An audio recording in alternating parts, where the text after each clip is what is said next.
वो काफ़ी देर से कमरे में घुसी हुई थी, आसपास से बेखबर अपनी तैयारियों में मगन थी। तभी सरला माई की आवाज़ आई, अरे बस आने वाली है लड़की, नाश्ता भी कर ले, कितना खुद को संवारती रहेगी। सरला माई ने उसे आवाज़ दी जो मिट्टी के कमरे में लगे छोटे से शीशे में खुद को देख रही थी। फिर काली कढ़ाई वाली चुनरी ओढ़कर एक बार शीशे में ध्यान से खुद को देखा। हल्के गुलाबी होठों पर मुस्कान आ गई थी। अरे ओ लड़की, एक बार फिर से सरला माई की आवाज़ आई। आई मम्मी। किरण जल्दी से कच्चे आंगन में आई, तभी उसकी सहेलियां दरवाजे पर आ गईं जो उसका वेट कर रही थीं। उसने जल्दी जल्दी बड़े बड़े निवाले मुंह में डाले और चाय पीने लगी। इतनी आवाज़ें देती हूँ बेटा, जल्दी आओ नाश्ता कर लो। कब की उठी हुई हो? इतनी देर सिर्फ शीशे के सामने खड़ी होकर खुद को संवारती रहती हो, ढंग से बैठकर नाश्ता तो कर लो। अरे क्यों ना करे, यही तो उम्र है, फिर कहाँ ऐसे दिन आएंगे। मान सिंह जी अंदर आते हुए बोले, जो विजय और आरती को पास के गवर्नमेंट स्कूल छोड़कर वापस आए थे। मान सिंह और सरला माई के 3 बच्चे थे। बड़ी बेटी किरण जो फर्स्ट ईयर की स्टूडेंट थी।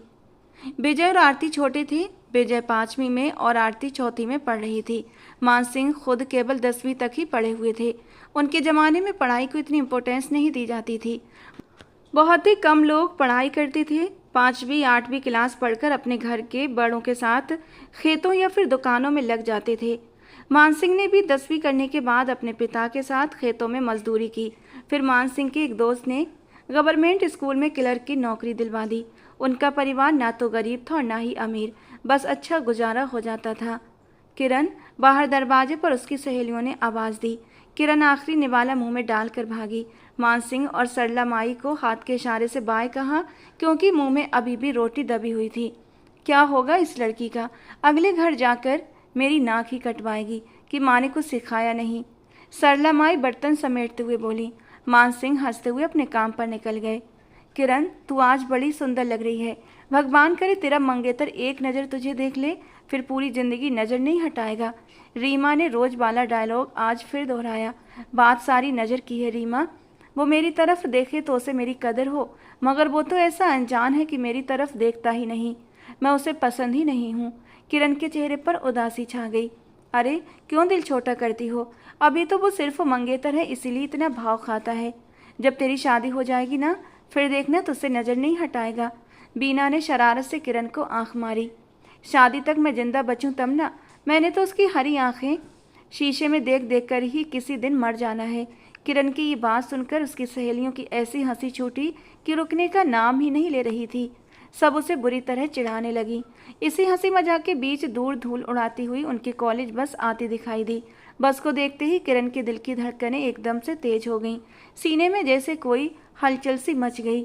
लड़कियां एक दूसरे को धक्का देती हुई जल्दी जल्दी बस में चढ़ने लगीं, क्योंकि पूरे इलाके से शहर के कॉलेज जाने वाली यही एक इकलौती बस थी। आसपास के जितने भी गांव थे, वहां से लड़कियां अपनी पढ़ाई पूरी करने का ख्वाब आंखों में सजाए भाग भाग कर यहाँ पहुँचती थीं। सच तो ये था कि एजुकेशन हासिल करने के इस जुनून में लड़कियों ने लड़कों को भी कहीं पीछे छोड़ दिया था। जब सारी लड़कियों और किरण की सहेलियों का पूरा गैंग बस के अंदर जाकर बैठ गया, तो वो रोज की तरह आज भी सबसे आखिर में सीढ़ियाँ चढ़ी थी। उसके सबसे एंड में चढ़ने की एक खास और प्यारी वजह थी, ताकि ड्राइवर की सीट के सामने लगे बड़े शीशे में उसकी वो नशीली हरी आंखें साफ दिखाई दे सके, जिनका वो चोरी छिपे दीदार करना चाहती थी। बस का कंडक्टर उसी के गांव का था और समीर के साथ उसके रिश्ते से अच्छी तरह वाकिफ था।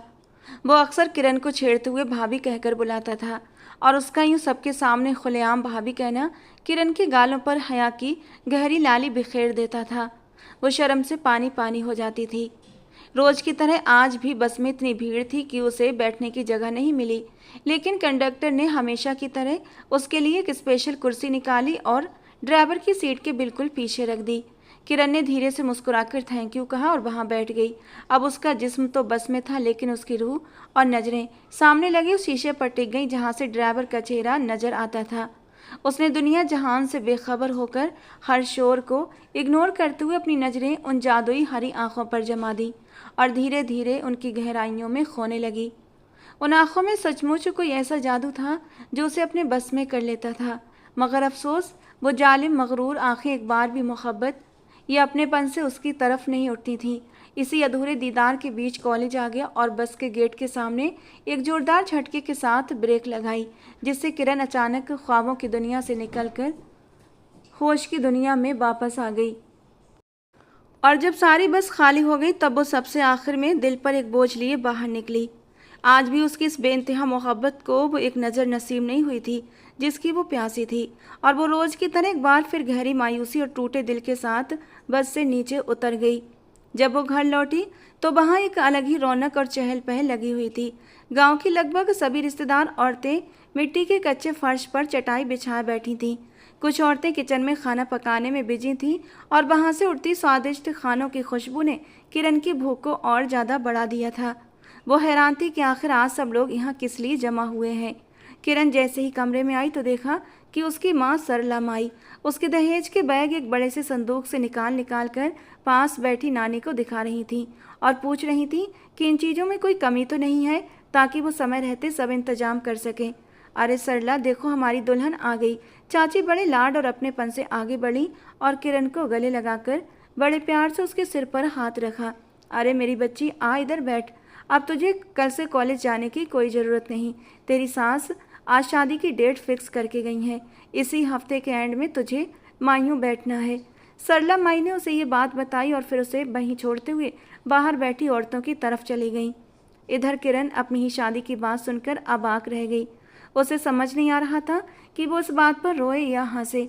जिस इंसान से उसकी शादी होने जा रही थी वो तो उसे एक नज़र देखना भी पसंद नहीं करता था, और सबसे अजीब और दर्दनाक बात यह थी कि वही बेरुख इंसान उसकी ज़िंदगी का पहला और आखिरी प्यार भी था। दिल में एक तरफ उसे पाने की खुशी थी तो दूसरी तरफ उसकी बेरुखी से मिलने वाले आंसुओं का डर। दिन भर उसके घर में औरतों का तांता लगा रहा। कल से घर में लिपाई पुताई का काम शुरू होना था और ये वहाँ का पुराना रिवाज था।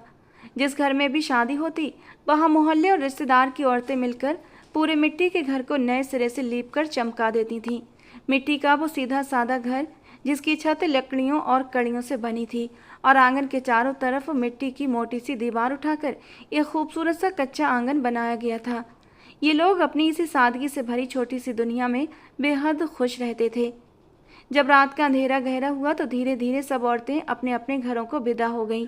किरण किचन में रात के लिए चावल बनाने आई और आग जलाने के लिए चूल्हे में लकड़ियां भरने लगी। अरे किरण बेटा, तू किचन में क्यों आ गई? तेरी शादी के दिन इतने पास हैं। अब तो तू मेरे घर में कुछ ही दिन की मेहमान है। भला मैं तुझे इस हाल में काम करने दूंगी? सरला माई ने तुरंत उसके हाथ से लकड़ियां छीनी और उसे चूल्हे के पास से हटा दिया। उनकी आवाज़ में बेटी के बिछड़ने का दर्द छुपा हुआ था, जो हर माँ के दिल में शादी के वक्त होता है। अरे मम्मी, शादी में अभी कुछ दिन तो बचे हैं ना, और मैं तो सिर्फ चावल ही तो पका रही हूँ।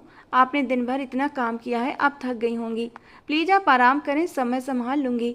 किरण ने अपनी माँ की थकी हुई आंखों और चूल्हे की आग को जलते देखकर बड़े प्यार से कहा, मानो वो अपनी माँ के साथ बचे हुए इन आखिरी लम्हों को समेट लेना चाहती हो।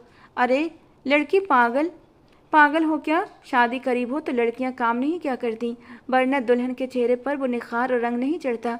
मेरी मम्मी ने मुझे 2 महीने तक किसी काम को हाथ नहीं लगाने दिया था। तू जाकर बस आराम कर मेरी धी। वैसे भी तेरे जाने के बाद ये सब मुझे अकेले ही तो करना है। सरला माई ने चूल्हे में आग जलाकर चावल भिगोते हुए कहा। उनकी आवाज़ में ममता के साथ साथ बेटी के दूर जाने का एक अनजाना डर और उदासी साफ महसूस हो रही थी। मम्मी, आप मेरी शादी इतनी जल्दी क्यों कर रही हैं? अभी आरती और विजय कितने छोटे हैं। इस घर में मेरी कितनी ज़रूरत है। घर के इतने सारे काम होते हैं, आप अकेली कैसे संभालेंगी? आप आंटी जी से कह देती कि 1-2 साल और रुक जाएं। मुझसे नहीं देखा जाता कि आप दिन भर अकेले इतना सारा काम करो। किरण मिट्टी के फर्श पर बैठते हुए अपनी माँ के घुटनों को छूकर इमोशनल होते हुए बोली। उसकी आंखों में अपनी माँ के लिए फिक्र और इस घर को छोड़ने का दर्द साफ झलक रहा था। अरे लड़की, पहले भी तो ये सारे काम मैं ही अकेले करती थी। वैसे भी औरत की असली जिम्मेदारी उसका अपना घर बार संभालना ही तो होता है। तू जब अपने ससुराल जाएगी और वहाँ घर की जिम्मेदारी अकेले उठाएगी तब तुझसे पूछूंगी। और हाँ, ये शादी आगे बढ़ाने वाली बात मुझसे दोबारा मत कहना। बेटियाँ जितनी जल्दी अपने घर की हो जाएं उतना ही अच्छा होता है। भला बेटियाँ हमेशा अपने मम्मी पापा के घर थोड़ी बैठी रहती हैं। आज नहीं तो कल तुझे यहाँ से जाना है। चल अब उठ यहाँ से, अपने कमरे में जा और अपनी शादी की तैयारियाँ कर। सरला माई ने अपने आंसू छुपाते हुए उसे प्यार से डांटा। किरण माँ की बात सुनकर भारी मन से सिर हिलाते हुई वहां से उठ आई। रात को जब वो अपनी चारपाई पर लेटी तो खिड़की से दिखते आसमान को निहारते हुए लगातार बस समीर के ही ख्यालों में खोई रही। दिल की धड़कनें इस एहसास से ही तेज हो रही थीं कि वो दिन अब दूर नहीं जब उसकी वो जादुई हरी आंखें हर वक्त मेरे सामने होंगी।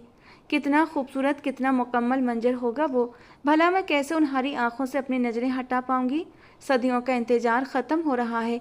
मेरी बेइंतहा मोहब्बत आखिरकार मेरा मुकद्दर बनने जा रही है। इसी हसीन ख्वाब को सीने से लगाए चेहरे पर एक शर्मीली मुस्कान लिए वो सो गई। अगली सुबह वो कॉलेज जाने के लिए तैयार हुई। उसने माँ से एक दिन की मोहलत मांगी थी कि वो कॉलेज जाकर इतनी लंबी छुट्टियों के लिए एप्लीकेशन दे आए, लेकिन उसका असली मकसद, उसका छुपा हुआ अरमान तो आज समीर का चेहरा देखना था। वो देखना चाहती थी कि शादी की डेट फिक्स होने के बाद उसके चेहरे पर कैसी खुशी होगी। दिल के किसी कोने में एक उम्मीद जागी थी कि आज शायद वो मगरूर आंखें प्यार और खुशी से उस पर एक नज़र डाल दें। बस अपने महबूब के चेहरे पर उसी खुशी की एक झलक देखने की बेताबी लिए वो कॉलेज के लिए निकली। वो जैसे ही बस स्टॉप पर पहुंची, उसकी सहेलियों ने शादी की डेट पक्की होने की खबर सुनकर उसे घेर लिया और बधाइयाँ देने लगीं। किरण का दिल आज बेहद खुश था। वो सहेलियों के हर मजाक पर शर्मा कर हंसते हुए जवाब दे रही थी। तभी सामने से धूल उड़ाती हुई बस आती दिखाई दी। हमेशा की तरह सब लड़कियां उसमें सवार हो गईं और किरण भी अपने दिल में उम्मीदों के हजारों दिए जलाए बस की सीढ़ियों की तरफ बढ़ी। वो सबसे आखिर में बस में चढ़ी। जब वो हमेशा की तरह अपनी स्पेशल चेयर पर आकर बैठी और सामने लगे शीशे में नजरें गड़ाईं तो उसकी हैरानी की कोई सीमा नहीं रही। आज वो चमत्कारी या हरी आंखें झुकी हुई नहीं थीं, बल्कि सीधे उसी की तरफ उठी हुई थीं। उन हरी आंखों में देखते ही किरण जैसे जमीन पर जम गई। उसकी सांसें अटक गईं, लेकिन अगले ही पल उसके दिल पर जैसे बिजली सी गिरी थी। किरण ने उन आंखों में अपने लिए मोहब्बत का एक कतरा भी नहीं देखा था, बल्कि वहाँ तो सिर्फ नफरत थी, बेइंतहा नफरत, बेरुखी, गम और गुस्सा। न जाने क्या क्या कड़वाहट उसे उन आंखों में महसूस हुई थी। उसका मासूम दिल ये समझ नहीं पाया कि आखिर क्यों। अगर ये शादी समीर की मर्जी से नहीं हो रही थी तो वो इनकार कर देता। किरण सोच रही थी कि मैं जिंदगी भर उसकी मोहब्बत के बिना तो तड़प कर रह लूँगी, पर उसकी आंखों में अपने लिए इतनी नफरत लेकर कैसे जी पाऊंगी। समीर ने गुस्से से भरी तेज और चुभती हुई नज़रों से एक बार उसे देखा और फिर झटके से शीशे का रुख ही दूसरी तरफ मोड़ दिया। अब किरण को वो हरी आंखें दिखना बंद हो चुकी थीं। वो बस की सीट पर बैठी पानी के बिना तड़पती मछली की तरह अंदर ही अंदर छटपटा रही थी। उसकी इकलौती मोहब्बत उसे एक नज़र देखने तक की मोहलत नहीं दे रही थी। कॉलेज से वापसी पर भी वो शीशा वैसा ही मोड़ा हुआ था जैसा वो छोड़ कर गई थी। समीर ने अपनी हरी आंखें उसकी नज़रों से पूरी तरह दूर कर ली थीं और वो एक बार फिर गहरी मायूसी और भीगे हुए दिल के साथ बस से नीचे उतर आई। उदास कदमों से जैसे अपने घर में कदम रखा तो वहाँ का नज़ारा देखकर उसे एक पल के लिए सुखद आश्चर्य हुआ। ताज़ा मिट्टी की लिपाई से पूरा घर चमक रहा था। आंगन में गांव की औरतें अभी भी मिट्टी लगा रही थीं और घर का सारा सामान बाहर बिखरा पड़ा था। वो अभी सोच ही रही थी कि इस भीड़ और फैले हुए सामान के बीच वो अपने कपड़े कैसे चेंज करे। तभी सरला माई अंदर से आई। अरे आ गई मेरी धी, तू ऐसा कर, अपने कपड़े ले और चाची सुलोचना के घर चली जा। वहीं जाकर अपना यूनिफॉर्म बदल ले और थोड़ा आराम भी कर ले। तब तक घर की मिट्टी भी सूख जाएगी, फिर हम सारा सामान अंदर सेट कर देंगे। मैं तेरा खाना भी वहीं भिजवा देती हूँ। आपकी चाची भी यहीं काम में लगी हैं, घर पर सिर्फ उमा और ममता बैठी हैं। मैंने तेरे भाई बहन को भी पहले ही वहीं भेज दिया है। सरला माई ने प्यार से उसके हाथ से कॉलेज बैग लिया और बाहर पड़ी पुरानी अलमारी में संभाल कर रख दिया। फिर पहनने के कपड़े निकाल कर उसके हाथों में थमा दिए। अच्छा मम्मी ठीक है, कहती हुई वो अपनी चाची के घर चली गई। फिर आखिरकार शादी का वो बड़ा दिन भी आ पहुंचा। किरण 3 दिनों तक हल्दी की रस्म के लिए बैठी रही थी, जिससे उसके चेहरे पर एक गजब का निखार और रंग चढ़ाया था। दुल्हन के जोड़े में सजी वो किसी अप्सरा जैसी बेहद खूबसूरत लग रही थी। मंडप में उसे समीर के साथ बिठाया गया, लेकिन समीर ने एक बार भी उस पर प्यार से नज़र डालना गवारा नहीं किया। सरला माई ने भरी आंखों से समीर का हाथ पकड़कर अपनी बेटी का ख्याल रखने को कहा, तो उसने बस बेरुखी से हल्का सा सिर हिला दिया और बिल्कुल अलग थलग बैठा रहा। राधा जी ने अपनी बहू का नए घर में बहुत ही शानदार और भव्य स्वागत किया। किरण को पक्की ईंटों से बने एक बड़े और खूबसूरत घर में लाया गया था। उनकी सुहाग की सेज को लाल और सफ़ेद फूलों से महकाया गया था। बेड के चारों तरफ खूबसूरत फूल सजे थे। समीर ने कुछ ही महीनों पहले अपनी मेहनत से अपनी माँ के लिए ये पक्का मकान बनवाया था। दीवारों पर नया प्लास्टर और नया पेंट, कमरों और आंगन में सफ़ेद चमचमाती टाइल। घर छोटा था लेकिन बहुत प्यारा था। जैसे ही घर का काम पूरा हुआ, राधा जी ने बेटे की शादी की ठान ली। समीर के लाख मना करने और विरोध करने के बावजूद राधा जी ने अपनी पसंद की बहू किरण को लाकर ही दम लिया। जब समीर रात को कमरे में आया तो किरण घूंघट उठाए वैसे ही चुपचाप बेड पर बैठी हुई थी। समीर ने एक ठंडी नज़र उस पर डाली, लेकिन उस एक नज़र में बेजारी, चिढ़ और नफरत के अलावा कुछ और न था। तुम्हारा ये इंतज़ार बिल्कुल बेकार है, क्योंकि मैं तुमसे कभी शादी नहीं करना चाहता था। मैं किसी और से प्यार करता हूँ। तुमसे ये शादी मेरी माँ ने मुझसे ज़बरदस्ती और भावनात्मक धमकियाँ देकर करवाई है। जब मैंने शुरुआत से ही तुम पर कभी कोई ध्यान नहीं दिया तो तुम इतना भी नहीं समझ पाई कि मुझे तुम में कोई इंटरेस्ट नहीं। ज़बरदस्ती मुझे इस रिश्ते में बांध दिया गया है, और तुम्हें तो मैं कभी अपनी पत्नी के रूप में देखने का भी हकदार नहीं समझता। वो गुस्से में आग उगलते हुए झटके से कमरे से बाहर चला गया और किरण वहीं बेड पर पत्थर की बनी बैठी रह गई। उसका बरसों का हसीन ख्वाब एक ही पल में कांच की तरह टूटकर बिखर गया था। उसकी बेइंतहा मोहब्बत ने उसे पहली ही रात दुत्कार दिया था। वो किसी और को अपने दिल में बसा बैठा था। ये बात किरण के मासूम दिल के लिए किसी बहुत बड़े खंजर की तरह चुभी थी। भला आप जिससे पागलों की तरह प्यार करते हो वो पहले से किसी और का दीवाना हो, इससे बढ़कर जिंदगी में दर्द और क्या होगा। वो अपनी पत्नी होकर भी उसके नाम का सिंदूर लगाकर भी अपना हक पा न सकी थी। वो भारी कदमों से उठी, रो रो कर उसकी आंखें सूज चुकी थीं। उसने हाथ मुंह धोकर ईश्वर के सामने हाथ जोड़े, प्रार्थना की और काफ़ी देर तक अपनी किस्मत पर रोती रही। फिर कब उसकी आंख लग गई उसे पता ही नहीं चला।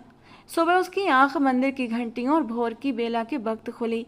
वो उठी तो देखा कि समीर सामने सोफे पर सो रहा था। शायद उसके सो जाने के बाद ही वो चुपके से कमरे में आया था। किरण ने बेड से चादर उठाई और बहुत ही संभाल कर बिना आवाज़ की उसके ऊपर डाल दी। फिर वो घुटनों के बल बैठकर उसकी बंद आंखों को गौर से देखने लगी। वो हरी आंखें जिनकी वो दीवानी थी, आज पहली बार उसके दिल में एक अजीब सी तड़प थी कि वो इन आंखों को छू कर देखे।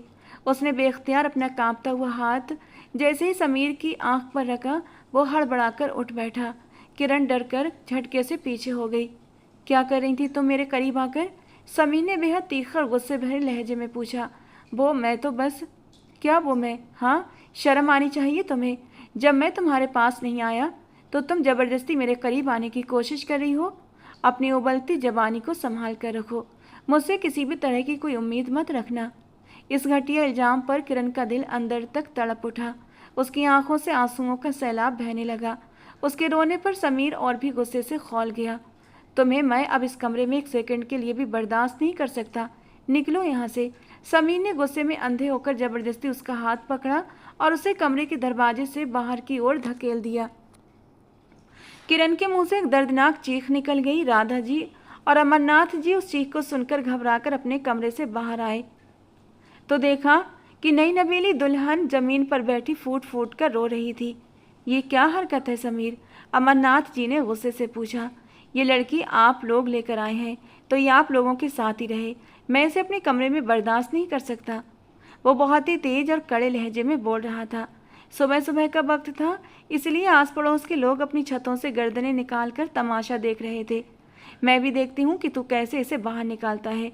किरण बहू, अपने कमरे में जाओ, ये मेरा हुक्म है। राधा जी आगे बढ़कर कड़कती हुई आवाज़ में बोली। मम्मी, अब मैं इसे बर्दाश्त नहीं कर सकता। बहुत सुन ली आपकी।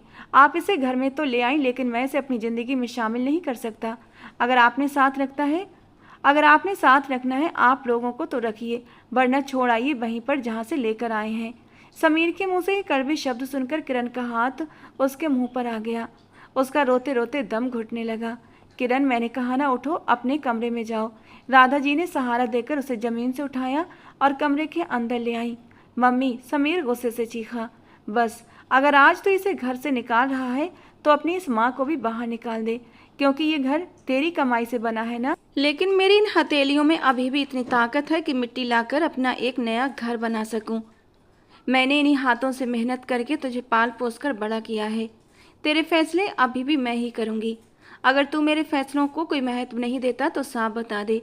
मैं इस लड़की को इसके माँ के छोड़ाती हूँ और फिर खुद भी तेरे इस पक्के घर से हमेशा के लिए निकल जाऊँगी। राधा जी ने उसकी आंखों में आंखें डालकर इतनी कड़ाई से कहा कि समीर चाहकर भी आगे कुछ बोल नहीं पाया। वो बिना कुछ कहे बस अपनी बाइक की चाबी उठाकर गुस्से में पैर पटकता हुआ घर से निकल गया।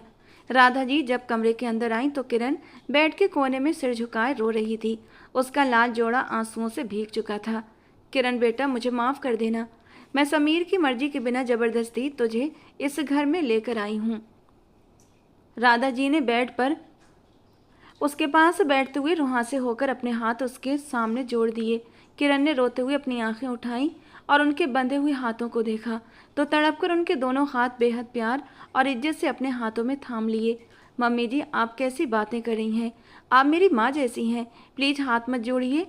जो होना था वो होकर रहा, इसमें आपका कोई कसूर नहीं। किरण ने रोते हुए अपना सिर उनकी गोद में रख दिया। मुझे पूरा यकीन है किरण कि तुम मेरे बेटे को उस लड़की के चंगुल से बाहर निकाल लोगी। मुझे तुम्हारी इस सच्ची मोहब्बत पर पूरा भरोसा है जो तुम समीर से करती हो। मैं इस बात से बहुत पहले से वाकिफ़ हूँ कि तुम मेरे बेटे को दिलो जान से चाहती हो।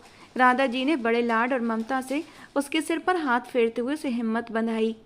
किरण ने आंसुओं से भरी आंखें उठाईं और बेहद धीमे कांपते हुए लहजे में पूछा, मम्मी जी, समीर आखिर किस लड़की के पीछे पागल है? कौन है वो? किरण ने सिर झुकाकर पूछा। समीर पीछे नहीं लगा है, वो लड़की पीछे पड़ी है। उसने मेरे समीर को अपने जाल में फंसाया है, जो रोज उसकी बस में चढ़ती है। राधा जी ने बताया तो किरण हैरान रह गई।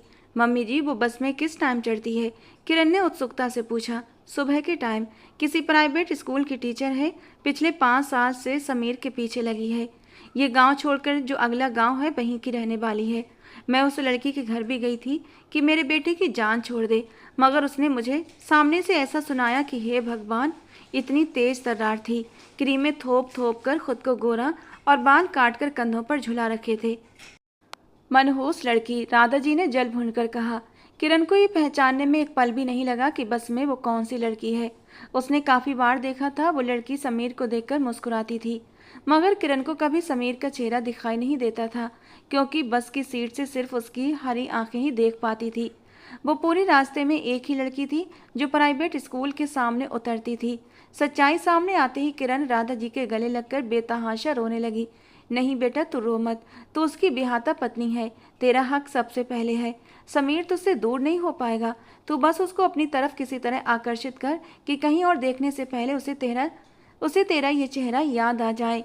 राधा जी ने उसे प्यार से समझाया और किरण खामोशी से बस सुनती रही।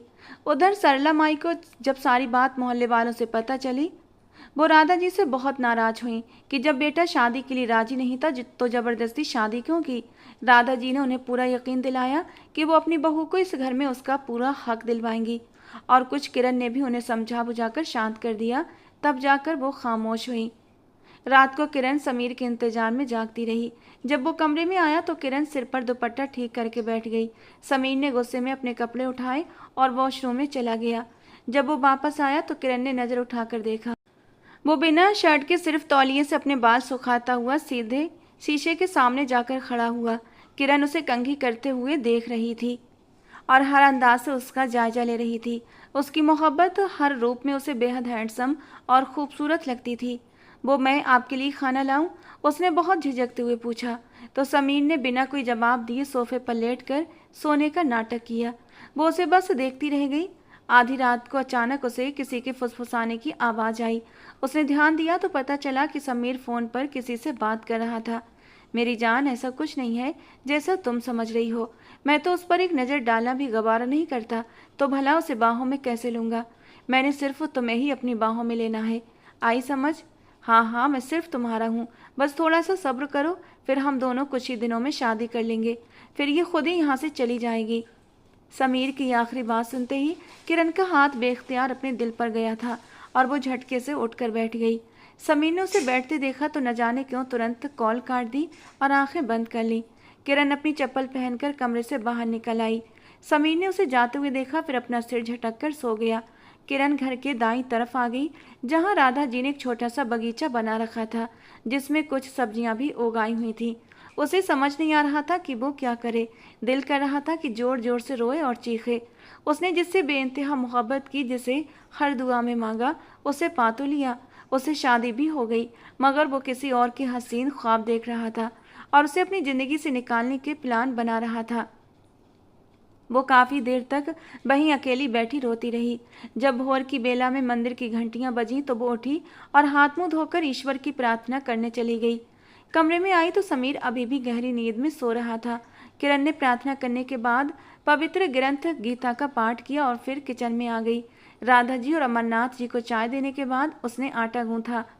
जब तक समीर भी उठ गया था उसने जल्दी से चूल्हा जलाकर रोटियां तवे पर डालना शुरू कर दिया। शादी को 1 हफ्ते का समय बीत चुका था और आज वो कॉलेज जाना चाहती थी, क्योंकि घर में बंद रहकर वो बिल्कुल पागल हो रही थी। मम्मी जी। हाँ बेटा बोलो, राधा जी ने बहुत ही प्यार से उसे जवाब दिया। मुझे आज कॉलेज जाना है।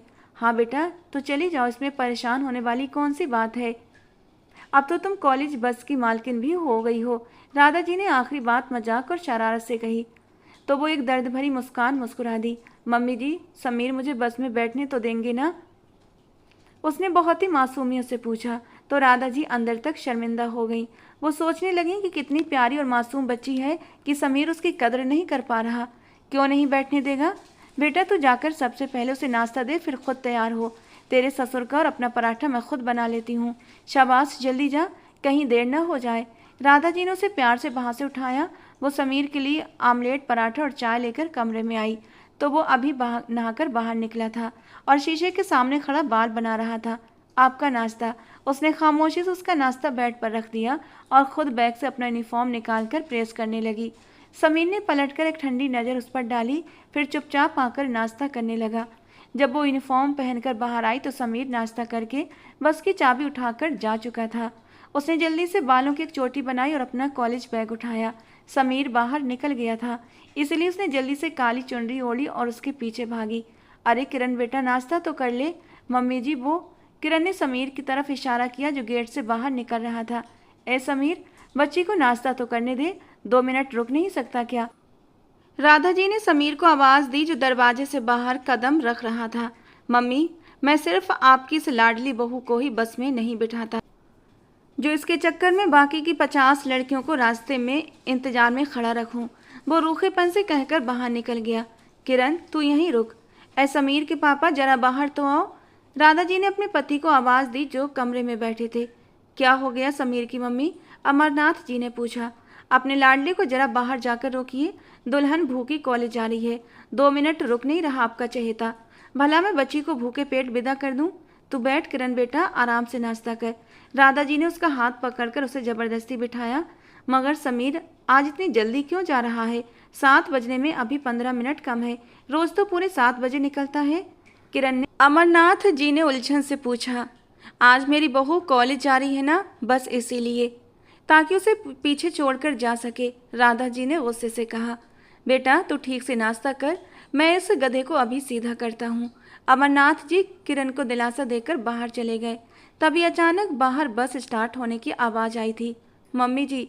किरण ने मुंह में भरा निवाला मुश्किल से चबाते हुए बस की आवाज़ सुनकर आंखें फाड़कर राधा जी को पुकारा। तेरे पापा गए हैं ना बेटा, फिक्र मत कर, समीर तुझे छोड़कर नहीं जाएगा।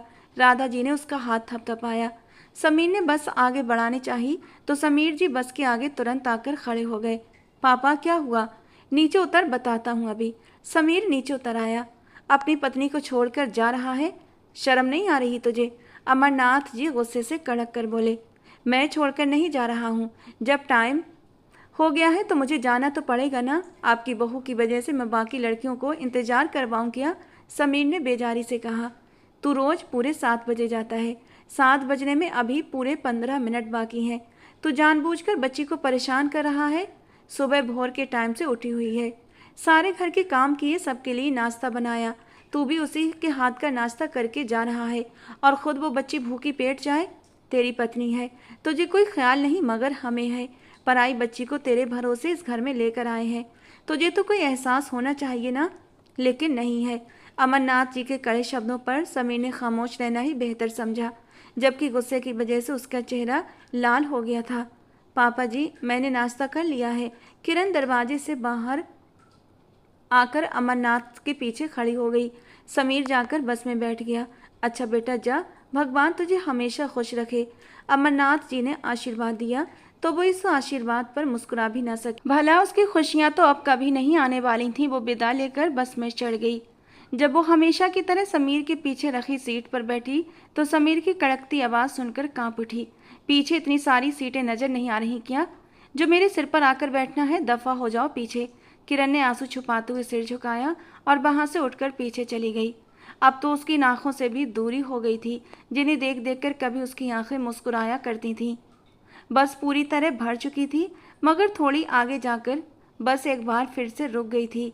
लगभग लगभग 10 मिनट तक बस वहीं खड़ी रही। किरण हैरान थी कि समीर कभी किसी के इंतजार में बस को 1 मिनट के लिए भी नहीं रोकता था, चाहे कोई पीछे ही क्यों न छूट जाए। फिर आज उसने बस क्यों रोक रखी थी? वो किसके इंतजार में है? वो अभी यही सोच रही थी कि तभी बस के अंदर नैना ने कदम रखा। खुले बालों को बड़े स्टाइल से लहराते हुए, सिर पर नाम के लिए दुपट्टा लिए, नजाकत से चलते हुए वो समीर के ठीक सामने वाली सीट पर बैठ गई। किरण की नज़रें जब समीर की तरफ उठी तो देखा कि उसकी आंखें सिर्फ नैना पर टिकी हुई थीं। फिर उन दोनों का एक दूसरे को देखकर प्यार से मुस्कुराना किरण ने साफ साफ देखा था। उसका दिल गहरे दुख और दर्द से भर गया। वो ये खौफनाक मंजर आज देख रही थी, जबकि बस में मौजूद बाकी लड़कियां तो ये मंजर रोज देखा करती होंगी। और न जाने ये सब कब से चलता आ रहा था। सिर्फ मैं ही अंधी बनी रही, जिसने कभी कुछ महसूस ही नहीं किया। इन दो हरी आंखों के अलावा मैं दुनिया में कहीं और देख ही नहीं पाई, कभी कुछ समझ ही नहीं पाई। लेकिन अगर मैंने इस लड़की से जाकर कुछ कहा तो मुझ में और जाहिल औरतों में क्या फ़र्क रह जाएगा? और वैसे भी मेरा पति तो मेरे ही खिलाफ खड़ा हो जाएगा। बेहतर यही है कि फैसला वक्त पर छोड़ दिया जाए। किरण ने अपनी आंख से निकलता हुआ आंसुओं का मोती सबसे छुपाकर पहुंचा और बस के अंदर इस तकलीफदेह नज़ारे को देखने की हिम्मत न जुटा पाई और अपनी नज़रें बस की खिड़की के बाहर टिका दी। किरण, ये चुड़ैल मुझे बिल्कुल भी अच्छी नहीं लगती। अपने पति को इससे बचा कर रखना। पीछे से उसकी एक सहेली की फुसफुसाती हुई आवाज आई। हाँ किरण, ऐसी चालाक लड़कियां पति को छीन कर ले जाने में जरा भी देर नहीं करती। ये तो कब से समीर के पीछे हाथ धोकर पड़ी है। तेरी सास ने अब तक इस लड़की को समीर से बचा कर रखा था, अब तेरी बारी है। अब तू समीर को इससे बचा कर रख। उसे आगे वाली सीट पर बैठी महक ने कहा, मेरे हाथ में कोई अधिकार नहीं है। मैंने सब कुछ वक्त और किस्मत पर छोड़ दिया है। अगर मैं कुछ कहूँगी भी तो समीर की नज़रों में मेरी बात की कोई कीमत नहीं होगी। बस तुम लोग मेरे लिए प्रार्थना करो। किरण ने झुके हुए सिर और भारी आवाज़ में कहा। तो उसकी सहेलियों ने बड़े अफसोस से उसकी ओर देखा। ईश्वर तुम्हारे हक में सबसे बेहतर फैसला करे, तुम्हारा घर सदा आबाद रखे और तुम्हारे पति को तुम्हारी तरफ मोड़ दे। महक ने उसे दिल से दुआ दी थी। कॉलेज की छुट्टी होते ही किरण ने एक ऑटो रिक्शा किया। वो अपनी 2 सहेलियों को साथ लेकर रिक्शे से सीधे घर के लिए निकल पड़ी। उसका दिल अब उस बस में बैठकर जाने का बिल्कुल नहीं था, जहां उसका अपना पति उसके सामने किसी और लड़की को निहार रहा हो, वो भी वो पति जिससे उसने बचपन से बेइंतहा मोहब्बत की थी। सुबह दादाजी ने उसे अपने खर्चे के लिए 2000 रुपये दिए थे। उन्हीं में से पैसे निकालकर उसने रिक्शे का किराया दिया और घर पहुंच गई। ये अच्छा हुआ कि राधा जी उस वक्त मोहल्ले में कहीं बाहर गई हुई थी, वरना वो इतनी जल्दी घर आने पर पहाड़ों की झड़ी लगा देती। इस वक्त किरण को सिर्फ और सिर्फ थोड़ी सी तन्हाई चाहिए थी, थोड़ा सा सुकून चाहिए था। उधर समीर ने कॉलेज के सामने बस को रोका। जब बाकी लड़कियां बस में चढ़ गईं तो उससे बस आगे बढ़ाने के लिए गियर डाला। 1 मिनट समीर, भाभी बस में नहीं है, उसके दोस्त ने बस का दरवाज़ा खटखटाते हुए कहा। समीर ने झटके से पीछे मुड़कर देखा और सारी लड़कियों पर नज़र दौड़ाई। एक और नई मुसीबत, अब मम्मी और पापा सारा गुस्सा मुझ पर ही निकालेंगे, उसने बुदबुदाते हुए चिढ़कर सोचा। किरण कहाँ है? समीर ने न चाहते हुए भी किरण की सहेलियों की तरफ देखकर पूछा। ये देखकर नैना ने उसे गुस्से से घूरा तो समीर ने आंखों ही आंखों में उसे शांत रहने का इशारा किया, जिसे देखकर नैना ने अपना मुंह दूसरी तरफ फेर लिया। हमें क्या पता, पत्नी आपकी है तो आपको पता होना चाहिए ना। किरण की सहेली ने बेहद नाजुक और बड़े ही कड़े लहजे में तुनक कर इस बात का जवाब दिया था। वो समीर और नैना के बीच हो रहे आंखों के इशारों को साफ साफ नोट कर रही थी। किरण को मैं सुबह कॉलेज के गेट पर खुद छोड़ कर गया था, तो अब वो कॉलेज के अंदर से कहाँ गायब हो गई जो वापस ही नहीं आई? समीर ने बुरी तरह झल्लाकर पूछा। वो छुट्टी होते ही रिक्शा करके घर चली गई थी, सहेली ने सपाट लहजे में जवाब दिया। निशी ने समीर को जवाब दिया और एक तेज नज़र नैना पर डाली जो नजाकत से बैठी हुई थी, और समीर की नज़रें बार बार उसी पर ठहर रही थीं। समीर ने गुस्से से बस स्टार्ट कर दी।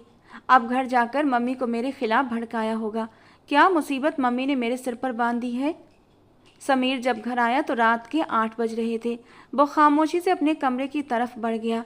उसने अपने कपड़े निकाले और वॉशरूम में चला गया। वापस आया तो उसका खाना बेड पर पड़ा हुआ था और साइड टेबल पर चाय का कप भी रखा हुआ था। उसने कमरे के बाहर किरण को जाते हुए देखा, फिर अपना सिर झटक कर खाना खाने लगा। काफ़ी देर गुजर गई, किरण कमरे में नहीं आई। वो सिरदर्द की वजह से सो नहीं पा रहा था।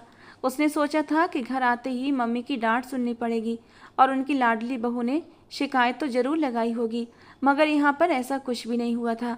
मम्मी पापा उसके कमरे में आए, उसे देखा, कुछ देर तक उससे बातें होती रहीं, फिर दोनों उसे आशीर्वाद देकर सोने चले गए थे। किरण छत पर रखी चारपाई पर खामोशी से लेटी चमकते तारों को देख रही थी। सारी रात वो यूं ही बैठी रही। नींद उसकी आंखों से कोसों दूर थी और आंसू उसके गालों पर बह रहे थे। जब आधी रात को समीर की आंख खुली तो उसने सोफे पर नजर डाली। वो अब भी कमरे में नहीं आई थी। समीर उठकर बाहर आया, इधर उधर देखा, पर वो कहीं नजर नहीं आई।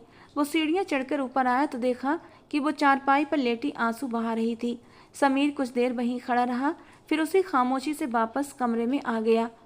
भोर की बेला में जब मंदिर की घंटियां बजीं तो किरण हाथ मुंह धोकर कमरे में आई। समीर को उस वक्त जागते देखकर वो हैरान हुई, फिर खामोशी से ईश्वर का ध्यान करने लगी। समीर उसे यूं प्रार्थना करते हुए देख रहा था। कुछ भी हो, वो उसकी बेहाता थी और वो उस पर हक रखता था। पूजा करके वो सोने के लिए सोफे की तरफ बढ़ने लगी। यहाँ आकर सो जाओ, समीर ने बिना उसकी तरफ देखे कहा तो वो हैरत से उसे देखने लगी, मगर उसकी बात पर अमल नहीं किया। मैंने कुछ कहा है तुमसे। उसके सख्त लहजे पर वो उठकर बेड पर आई और झिझकते हुए लेट गई। कुछ पल ही गुजरे होंगे कि समीर ने उसकी कलाई पकड़ ली। वो डर से उसे देखने लगी। समीर ने झटके से उसे अपने करीब खींचा। ये क्या कर रहे हैं आप? किरण ने खुद को छुड़ाने की कोशिश करते हुए कहा। अपना हक इस्तेमाल कर रहा हूँ, समीर ने उसके खुले बालों में हाथ फेरते हुए धीमे से कहा। जब आप मुझे अपनी पत्नी ही नहीं मानते तो कैसा हक? कुछ ही दिनों में तो आप मुझे छोड़ देंगे। कम से कम मेरे पास मेरा स्वाभिमान तो रहने दीजिए। मैं ये हक आपको नहीं देती। जब आप किसी और के पास चले जाएंगे तो मैं भी यहाँ से चली जाऊँगी। मैं नहीं रहूँगी यहाँ, फिर छोड़ दीजिएगा मुझे। अगर आपने मेरे साथ कुछ भी किया तो मैं खुद को ख़त्म कर लूँगी, समझे आप? किरण की आंखों में आंसू बह रहे थे और एक अलग से हिम्मत भी दिखाई दे रही थी, जिसे देखकर समीर की पकड़ उसकी कलाई पर खुद ब खुद ढीली पड़ गई। उसे पहली बार एक शर्मिंदगी का एहसास हुआ। उसने पूरी ताकत से खुद को छुड़ाया तो समीर खामोश हो गया। सो जाओ, मैं कुछ नहीं करूँगा। समीर करवट बदल कर लेट गया। वो सोने के बजाय काफ़ी देर तक उसकी पीठ को देखती रही। सुबह का उजाला फैलने को था। वो उठकर बाहर निकल आई। राधा जी भी सुबह की पूजा कर रही थी। किरण ने चाय बनाकर आटा गूंथा, तब तक राधा जी भी वहीं पर आ गईं। मम्मी जी, मुझे आपसे बात करनी है, किरण ने सिर झुकाकर कहा। हाँ बेटा बोलो। मम्मी जी, मुझे कॉलेज के लिए रिक्शा लगवा दीजिए। किरण ने अपनी बात पूरी की तो राधा जी गहरी सोच में पड़ गईं। समीर? राधा जी किरण को कोई जवाब देने की बजाय सीधे किचन से बाहर निकल आईं और समीर को गुस्से में आवाज़ें देती हुई उसके कमरे की तरफ बढ़ने लगीं। मम्मी जी, किरण भी उनके पीछे पीछे भागी थी। मम्मी जी, आप मेरी बात तो सुनिए। मगर राधा जी बिना उसे कोई जवाब दिए कमरे के अंदर दाखिल हो गईं, जहां समीर अभी अभी सोकर उठा था और अलमारी से अपने कपड़े निकाल रहा था। तुझे थोड़ी शर्म आनी चाहिए समीर, बेहाता पत्नी के होते हुए पराई लड़कियों के साथ इश्क लड़ाते हुए। अब क्या हो गया सुबह सुबह? समीर ने बेजारी से पहले अपनी माँ को फिर किरण को देखते हुए पूछा। तेरी पत्नी तेरे साथ बस में जाने की बजाय रिक्शे से कॉलेज जाने की बात कर रही है और तू पूछ रहा है कि क्या हुआ है? मैं इस पराई बच्ची को अपने घर इसलिए लेकर आई हूँ कि तेरे आशिकी के किस्से सरेआम देखे और सहे। पत्नी है ये तेरी, सब कुछ बर्दाश्त कर रही है क्योंकि इसे अपना सिंदूर और ये पवित्र रिश्ता बचाना है। मगर ये भी एक नाजुक औरत है, इसे भी तकलीफ होती है। ये कुछ कहती नहीं, बस खामोशी से अपना रास्ता ही वहाँ से अलग कर लेती है जहाँ से इसे दर्द मिलना शुरू होता है। अरे कैसा पति है तू! मुझे लगता था कि जब किरण इस घर में आएगी तो तू उस लड़की का पीछा छोड़ देगा, मगर अफसोस मुझे तुझ पर कि तुझे झूठे सच्चे रिश्तों की कोई पहचान नहीं है। इससे पहले कि तू इस बच्ची के सिर पर सौतन लाकर बिठाए, मैं इसे वहीं वापस छोड़ आती हूँ जहाँ से लेकर आई हूँ। अभी भी वक्त है, कोई भी अच्छा लड़का इसे मिल ही जाएगा जो इस हीरे जैसी बच्ची की कदर करेगा। मुझे शर्म आती है कि तू मेरी औलाद है। चल किरण बेटा, मैं तेरा सामान निकालती हूँ। सारी गलती मेरी है जो मैंने तुझे इस नरक में लाकर इतनी तकलीफ पहुँचाई। राधा जी ने गुस्से में आकर अलमारी से किरण का बैग निकाला और उसका सामान भरने लगी, जिसे देखकर किरण हैरान रह गई और फिर उसने आंसुओं से भरी आंखों से समीर की तरफ देखा तो समीर भी उन भीगी आंखों से एक पल के लिए अपनी नजरें हटा नहीं सका। मम्मी, आप मेरी बात तो सुनिए, समीर ने कुछ कहना चाहा, मगर राधा जी ने किरण का हाथ पकड़ा और उसे बाहर ले जाने लगी। मैं तुझे आखिरी बार पूछती हूँ समीर, तुझे अपनी पत्नी चाहिए या वो लड़की? राधा जी ने कड़े लहजे में पूछा तो समीर ने खामोशी से अपना सिर झुका लिया। ये लम्हा किरण के लिए किसी बहुत बड़ी कयामत से कम नहीं था, क्योंकि आज वो अपनी बरसों की मोहब्बत से हमेशा हमेशा के लिए बिछड़ रही थी। राधा जी जब किरण को लेकर घर से निकल गईं तो समीर अपना सिर पकड़कर वहीं जमीन पर बैठ गया। उधर राधा जी किरण को लेकर सरला माई के घर पहुंची, जहां सरला माई आंगन में चारपाई पर बैठी कढ़ाई का काम कर रही थी। अरे मेरी प्यारी सखी राधा आई है, आज कैसे सास बहू रास्ता भूल गई। सरला माई खुश होकर उठी और राधा जी के गले मिली। फिर जैसे उन्होंने किरण को अपने सीने से लगाया, किरण अपनी माँ से लिपटकर फूट फूट कर और शिद्दत से रोने लगी। माँ बारी जाए, रो क्यों रही है मेरी बेटी? सरला माई ने हैरानी से राधा जी की ओर देखा, जिन्होंने तुरंत अपने दोनों हाथ सरला माई के सामने जोड़ दिए। मुझे माफ़ कर देना सरला, मैं तेरी बेटी का घर बचा न सकी। ये सुनकर सरला माई ने अचंभित होकर राधा जी को देखा। क्या मतलब है राधा? साफ साफ कहे, क्या बात हुई है? राधा जी ने भारी आवाज में कहा। समीर इस रिश्ते को निभाना ही नहीं चाहता। कल को अगर वो उस दूसरी लड़की से शादी कर लेगा तो किरण का क्या होगा? इसके जज्बातों की तो उसके सामने कोई कीमत ही नहीं है। फिर मैं इसे अपने घर में किसके सहारे बिठा कर रखूं, जहाँ ये हर वक्त घुट घुट कर रोती रहती है? कम से कम यहाँ अपने मायके में से कोई तकलीफ तो नहीं पहुँचा पाएगा। मुझे पूरा भरोसा है कि किरण के लिए कोई ना कोई ऐसा जरूर होगा जो सच्चे दिल से इसकी कदर करेगा। मगर मेरे अभागे बेटे को इस सच्चे मोती की कदर ही नहीं हुई। मैंने सोचा था कि किरण के आने पर समीर उस लड़की से दूर हो जाएगा, मगर ये मेरी बहुत बड़ी गलतफहमी थी। वो तो बेहद बेशर्मी से मेरी मासूम बहू के सामने उस लड़की से इश्क लड़ाता रहता है। हो सके तो मुझे माफ़ कर देना सरला। एक बार फिर राधा जी ने सरला माई के सामने अपने दोनों हाथ जोड़ दिए तो सरला माई ने रोते हुए किरण को और भी कसकर अपने सीने से लगा लिया और उसके आंसू बड़े प्यार से पोंछ दिए। राधा, रिश्ते कोई खेल नहीं होते। इन दोनों के साथ फेरे हुए हैं, पवित्र गठबंधन हुआ है। यूँ इतनी आसानी से ये सब टूट थोड़ी जाएगा। मेरी बेटी तो बहुत मासूम है, इसे दुनियादारी और चालाक लोगों की पहचान ही नहीं है। तभी तो इतने सालों से समीर की चाहत दिल में रखे हुए भी वो बस में समीर का उस दूसरी लड़की के साथ चक्कर भांप ही नहीं पाई। अब जब पत्नी बनकर देखा तब जाकर इसे समझ आई है कि इसका पति तो पहले से ही कहीं और दिल लगा चुका है। कमी तो किरण के संस्कारों और रिश्तों में न पहले थी और न अब कभी होगी। बस राधा, किस्मत में यही लिखा था, हम जबरदस्ती किसी का दिल नहीं जोड़ सकते।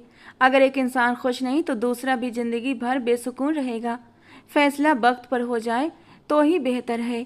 समीर से कह देना कि वो इसे तलाक के कागजात भिजवा दे। सरला माई ने भारी मन से ये बात कही और किरण को संभालते हुए घर के अंदर ले गई। तलाक शब्द सुनते ही किरण के सब्र का बांध टूट गया। उसके आंसू बेतहाशा बरस पड़े। ऐ मोहब्बत, तेरे अंजाम पर रोना आया। राधा जी भी खामोशी से अपने आंसू पोंछती हुई वहां से वापस लौट गई। इस बात को 1 हफ्ता बीत चुका था और किरण आज कॉलेज जा रही थी। वो अंदर से बिल्कुल टूट चुकी थी और उसका चेहरा मुरझा सा गया था। सरला माई उसका बहुत ख्याल रखती थी और उन्हीं के बहुत समझाने बुझाने पर किरण आज कॉलेज जाने के लिए तैयार हुई थी।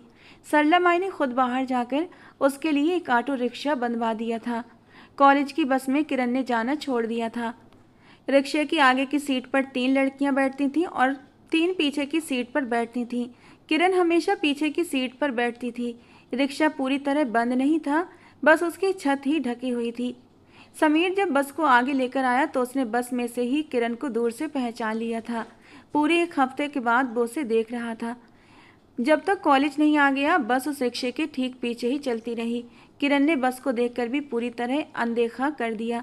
उसने एक बार भी बस की तरफ देखना गवारा नहीं किया। समीर ने ये बात साफ महसूस कर ली थी, मगर फिर भी वो लगातार उसके पीछे पीछे ही जा रहा था।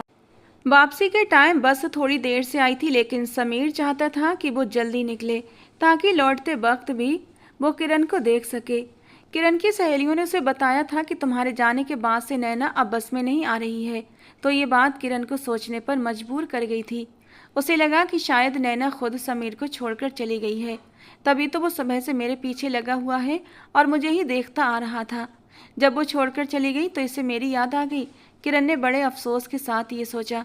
आज भी उसके रिक्शे के पीछे समीर की बस आ रही थी। किरण ने गुस्से से अपना मुंह दूसरी तरफ फेर लिया और समीर ने उसके इस गुस्से को साफ महसूस किया था। अचानक एक मोटरसाइकिल पर सवार दो लड़के रिक्शे के पीछे बैठी किरण और बाकी दो लड़कियों से बदतमीजी करने लगे। किरण ने आवाज़ देकर रिक्शा रुकवाया तो मोटरसाइकिल वाले दोनों लड़कों ने भी अपनी बाइक रोक दी और नीचे उतर आए। उनसे थोड़ी ही दूरी पर समीर ने भी झटके से बस रोक दी। शर्म है या नहीं है तुम लोगों में? लड़कियों के पीछे आकर उन्हें तंग करते हो। किरण ने गुस्से में अपनी चप्पल निकाली और उनमें से एक के मुंह पर दे मारी, जो किरण को आंख मार कर फ्लाइंग किस भेज रहा था। किरण की चप्पल जब उस लड़के के मुंह पर पड़ी तो उसने आग बबूला होकर अपनी जेब से बंदूक निकाली और सीधे किरण पर तान दी। किरण का दूसरा हाथ चप्पल निकालते हुए एकदम हवा में ही रुक गया। वो खौफ से अपने उस बंदूक को और फिर उस लड़के को देखने लगी। रिक्शे में बैठी सारी लड़कियां डर के मारे चीखने चिल्लाने लगी थीं। समीर ने जब ये सब देखा तो वो एकदम से गुस्से से पागल हो गया था और बस का दरवाज़ा खोलकर बाहर निकला। बिरजू, जरा बस को संभालना, मैं जरा इन छिचोरों को उनकी छठी का दूध याद दिलाकर आता हूँ। जी उस्ताद, मगर जरा ख्याल से, उसके पास बंदूक है। बिरजू ने पीछे से उसे सचेत किया। क्यों लड़की, बड़ा गुस्सा आ रहा है? इतनी नाजुक सी तो है, इतना गुस्सा सेहत के लिए सही नहीं होता। उस लड़की ने आगे बढ़कर बदतमीजी से किरण का दुपट्टा खींचा, जिससे उसका दुपट्टा उतर गया। किरण ने खौफ से रोते हुए पीछे से दौड़कर आते समीर को देखा। बाहर रास्ते से गुजरते लोग भी रुक गए थे और तमाशा देख रहे थे, मगर किसी में इतनी हिम्मत नहीं थी कि आगे कोई भी आए। हर किसी को अपनी जान प्यारी थी। रिक्शे का ड्राइवर उस गुंडे के सामने आकर खड़ा हो गया। साहब, माफ़ कर दो, बच्ची है, जाने दो हमें। किरण बेटा, तू माफ़ी मांग ले इनसे। किरण ने बदहवास होकर चाचा को देखा। वो माफ़ी कैसे मांगती? बंदूक देखकर तो डर के मारे उसके मुंह से आवाज़ ही नहीं निकल रही थी। अबे हट पीछे। दूसरे लड़के ने रिक्शे वाले पर भी बंदूक तान दी तो किरण की जोरदार चीख निकल गई। रामू, मोटरसाइकिल स्टार्ट कर, मैं इस लड़की को बाइक पर बिठाता हूँ। बहुत बहादुर बनती है ना, अभी इसकी सारी बहादुरी निकालता हूँ। यहाँ किसी ने पुलिस को भी खबर दे दी होगी, जल्दी निकल यहाँ से। वो लड़का बोलता हुआ किरण को पकड़ने के लिए आगे बढ़ा। किरण जैसे ही पीछे भागने के लिए मुड़ी, उस लड़के ने फुर्ती से उसका हाथ दबोच लिया। समीर ने गुस्से से उनकी तरफ दौड़ लगाई और उनके पास पहुंचते ही एक जोरदार मुक्का उस लड़के के मुंह पर मार दिया, जिसने किरण का हाथ पकड़ा था। किरण झटके से दूर हुई और डर से यह मंजर देखने लगी। समीर ने पलक झपकते ही उस लड़के का बंदूक वाला हाथ ऊपर की तरफ मरोड़ा और एक सेकंड में उससे बंदूक छीन ली। तभी दूसरे लड़के ने अपनी बंदूक सीधे समीर पर तान दी, जिसे देखकर किरण के हलक से एक भयानक चीख निकल गई। उसी वक्त पीछे से कुछ लोगों ने आगे बढ़कर उस दूसरे लड़के को दबोच लिया और उसके हाथ से बंदूक छीनकर उसे बुरी तरह पीटना शुरू कर दिया। पहला लड़का पहले ही समीर की मजबूत गिरफ्त में था और तब तक पुलिस की गाड़ी भी वहां पर आ पहुंची। ले जाओ इन दोनों को, बड़ा शौक है ना इन्हें राह चलती लड़कियों को छेड़ने का। जेल में चक्की पिसवाकर हुलिया बिगाड़ दो इन मवालियों का। समीर ने दोनों गुंडों को पुलिस के हवाले करते हुए कड़े लहजे में कहा। उनके जाने के बाद समीर ने पलटकर किरण को देखा, जो अपना चेहरा हाथों में छुपाए बुरी तरह रो रही थी। समीर उसके पास आया और उसे कंधे से पकड़कर हौसला देते हुए अपने करीब कर लिया तो वो और भी ज़्यादा शिद्दत से रो पड़ी। न जाने उसे इस वक्त इतना रोना किस बात पर आ रहा था। शायद इसलिए कि जो इंसान आज उसका रक्षक बनकर, उसका पति बनकर उसे बचाने आया था, वो हकीकत में उसका था ही नहीं। मेरी बहादुर पत्नी, अब रोना किस बात का? वो तुम पर डोरे डाल रहे थे तो तुमने खुद उन्हें उनके अंजाम तक पहुंचा दिया, फिर क्यों ये कीमती आंसू बहा रही हो? समीर ने उसके सिर पर हाथ फेरकर बहुत ही नरमी से कहा। ये सुनते ही किरण एकदम होश की दुनिया में वापस आई थी और झटके से उससे अलग होकर वापस रिक्शे की तरफ बढ़ने लगी। तभी समीर ने उसकी कलाई पकड़कर उसे रोक लिया। अब से तुम रोज मेरे साथ मेरी ही बस में कॉलेज चलोगी। मैं नहीं चाहता कि मेरे होते हुए मेरी पत्नी पर कोई भी बुरी नज़र डाले। मत भूलो कि तुम समीर की बेहाता पत्नी हो। समीर ने किरण के रिक्शे को विदा किया और उसे लाकर बस में अपने ठीक सामने वाली सीट पर बिठाया। पूरे रास्ते उसकी नज़रें किरण पर ही टिकी रहीं। किरण की सहेलियों ने बिल्कुल सच कहा था, पूरी बस में नैना उसे कहीं भी नजर नहीं आई। ये क्या माजरा था, वो इस बात को समझने से बिल्कुल असमर्थ थी। लौटते वक्त वो अपने ख्यालों में इस कदर खोई हुई थी कि उसे एहसास ही नहीं हुआ कि कब पूरी बस खाली हो चुकी थी और दूर कहीं पीछे उसका मायका भी छूट गया था। ये रास्ता तो सीधे समीर के घर की तरफ जा रहा था। उसने हैरान होकर समीर की तरफ देखा, जो शीशे से उसे गहरी नज़रों से निहार रहा था। मुझे घर जाना है, किरण ने कहा। हम घर ही जा रहे हैं, समीर ने बहुत ही शांत और संतुष्ट होकर जवाब दिया। मुझे अपनी मम्मी के घर जाना है। अब किरण का गला भर आया था और वो रोनी सूरत बनाकर बोली, न जाने अब उसकी किस्मत में कौन सी नई परीक्षा बाकी थी। इसका जवाब मैं तुम्हें घर पहुँच कर दूंगा। समीर ने बस की रफ्तार बढ़ाई और गाड़ी सीधे अपने घर के आंगन में लाकर खड़ी कर दी। राधा जी आंगन में चारपाई पर बैठी दुपट्टा ठीक कर रही थी। समीर के साथ किरण को वापस आते देखा तो वो खुशी के मारे अपनी जगह से उछल पड़ी थी और दौड़कर किरण को अपने सीने से लगा लिया। अब वो बड़ी हैरत से और उम्मीद से उन दोनों को देख रही थी। अब तो मैं आपकी लाडली बहू को वापस ले आया हूँ, अब तो अपने इस बेटे को माफ़ कर दीजिए, समीर ने धीमे से कहा। मेरा बच्चा, माँ बारी जाए तेरे पर। भगवान का लख लख शुक्र है कि तू वक्त रहते सही रास्ते पर लौट आया और 7 फेरों के इस पवित्र बंधन की अहमियत को समझ गया कि तेरे मुकद्दर में किरण ही लिखी जा चुकी है। ईश्वर तुम दोनों की जोड़ी हमेशा सलामत रखे और तुम्हें ढेर सारी खुशियाँ दे, राधा जी ने भावुक होकर कहा। फिर अचानक कुछ याद आते हुए पूछा, सरला को पता है क्या कि तू उसके घर गया था या नहीं? नहीं, मैं किरण को कॉलेज से सीधा यहाँ लेकर आया हूँ। मैंने उन्हें फ़ोन करके पहले ही बता दिया था कि किरण को अब मैं हमेशा के लिए घर लेकर जा रहा हूँ। समीर के इस जवाब पर राधा जी ने आगे बढ़कर दोनों के सिर पर बड़ी मोहब्बत से अपना हाथ रखा और उन्हें आशीर्वाद दिया। समीर के पापा, जरा बाहर तो आओ, राधा जी ने अपने पति को आवाज़ दी जो कमरे में बैठे टीवी देख रहे थे। अरे मेरी बहू वापस आ गई, बहुत अच्छा हुआ। अमरनाथ जी मुस्कुराते हुए बाहर आए और किरण को देखकर बेहद खुश हुए। उन्होंने किरण के सिर पर बड़े स्नेह के साथ हाथ रखा। समीर ने तिरछी नज़रों से किरण को देखा, जो पत्थर बनी खामोशी से ये सब देख रही थी। किरण, मेरा खाना कमरे में ले आओ, मुझे बहुत जोर की भूख लगी है। समीर इतना कहकर अपने कमरे की तरफ बढ़ गया। हाँ बेटा जा, मैंने खाना पका दिया है, दोनों थक कर आए हो, थोड़ा आराम करो। समीर के पापा, आप जरा बाजार से मिठाई तो ला कर दें। मेरी बहू वापस आई है, जरा सबका मुंह तो मीठा करवाऊं। राधा जी के चेहरे की असीम खुशी देखकर किरण किचन की तरफ बढ़ गई। वो खुद भी अंदर से हैरान थी। उसने खाना निकाला और कमरे में ले जाकर समीर के सामने रख दिया। जब वो वापस जाने लगी तो समीर ने उसका हाथ पकड़कर उसे अपने सामने बिठा लिया। फिर वो उसे अपने हाथों से खाना खिलाने लगा। वो अब भी खामोशी से खाती रही। तभी एक आंसू टूट कर उसके गाल पर आकर गिरा, जिसे समीर ने बड़े प्यार से अपनी उंगलियों से पोंछ लिया।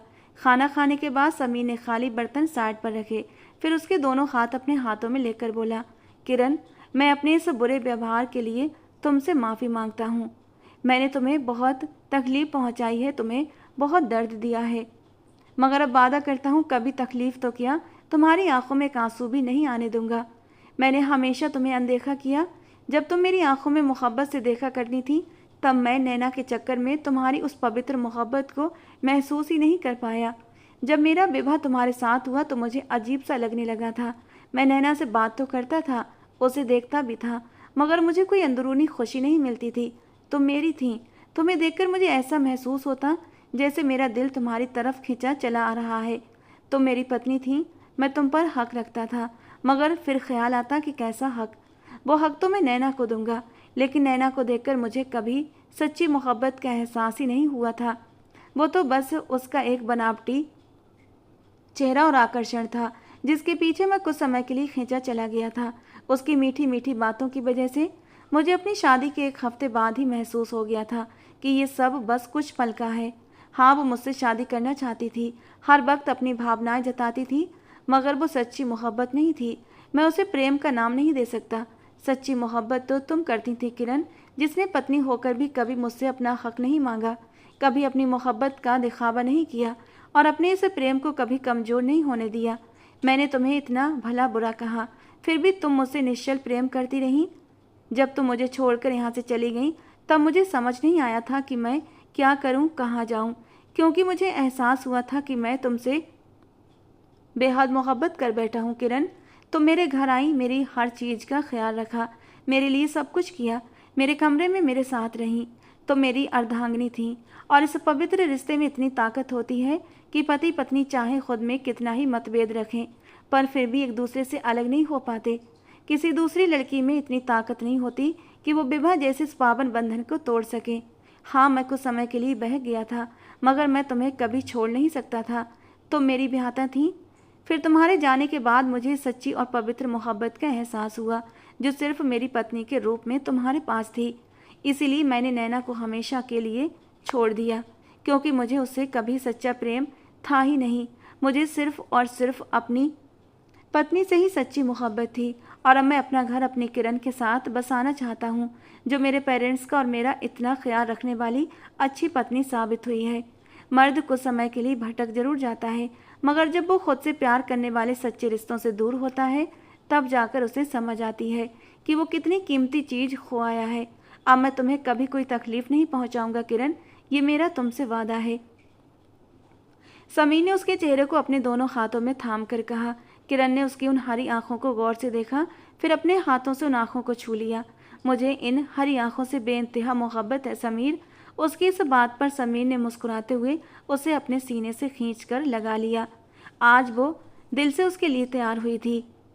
समीर जब कमरे में आया तो उसे देखकर देखता ही रह गया।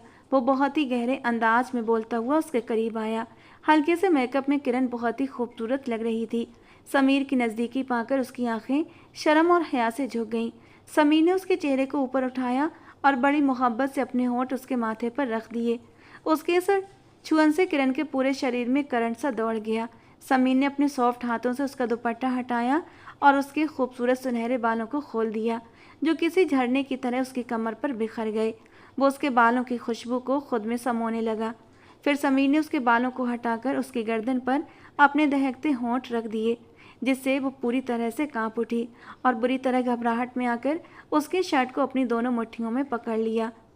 समीर उसकी इस अदा पर मुस्कुराया और अपनी शर्ट को छुड़ाते हुए उसे आराम से बेड पर लिटाकर खुद उसके ऊपर झुक गया और उस पर अपने सच्चे प्यार की मोहर लगाने लगा।